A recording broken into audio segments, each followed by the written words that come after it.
No ignores ese ruido extraño en tu moto. Hoy te muestro cómo detectar y solucionar problemas en el motor antes de que sea demasiado tarde.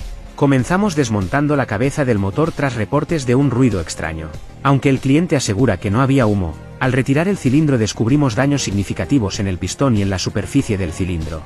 Procedimos a retirar la tapa de marcha y el estator para inspeccionar el árbol de levas y los componentes internos. Con unos golpecitos precisos, logramos aflojar piezas que estaban bastante adheridas. También quitamos la tapa del magneto para una revisión más completa.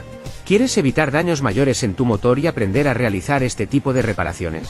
Comenta, mecánica, o haz clic en el enlace debajo del vídeo para unirte a nuestro curso online con más de 197 lecciones prácticas.